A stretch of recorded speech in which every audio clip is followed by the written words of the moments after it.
திருச்சி மாவட்டம் முசிறி அருகே MIT வேளாண் மற்றும் தொழில்நுட்ப கல்லூரியில் நடைபெறக்கூடிய பொங்கல் விழாவில் ஆளுநர் RN ரவி பங்கேற்றிருக்கிறார். இது தொடர்பான விவரங்களுடைய நிகராமுடைய செய்தியாளர் செல்வகுமார் விவரம் என்ன? தமிழ்நாட்டினுடைய பாரம்பரிய விழாவாக இருப்பது பொங்கல் விழா. தமிழ்நாடு ஆளுநர் RN ரவி அவரது துணைவியாருடன் ஏற்கனவே சென்னை ஆளுநர் மாளிகையில் மிக பிரம்மாண்டமாக நடத்தினார். அதைத் தொடர்ந்து தற்போது திருச்சி முசிறி அருகே உள்ள MIT வேளாண் மற்றும் தகவல் தொழில்நுட்ப கல்லூரி அவர் மிக பிரம்மாண்டமாக வண்ணமயமாக பொங்கலை கொண்டாடி வருகிறார்.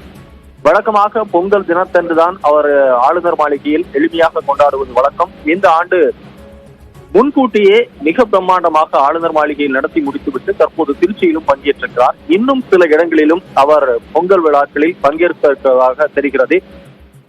தமிழர்களுடைய பாரம்பரிய விழாவை ஆளுநர் இந்த முறை முன்னின்று மிக வண்ணமயமாக பிரம்மாண்டமாக நடத்துவது என்பது முதல் முறையாக அமைந்திருக்கிறது என்பது ஒரு குறிப்பிடத்தக்க அம்சமாக பார்க்கப்படுகிறது. ஆயிரக்கணக்கான மாணவர்கள் மத்தியில் ஆட்டம் பாட்டம் கொண்டாட்டம் என களை கட்டி இருக்கிறது பொங்கல் விழா.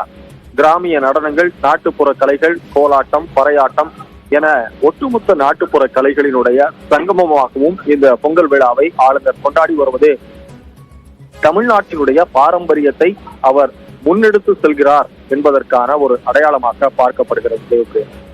தகவல்களுக்கு நன்றி செல்வகுமார்.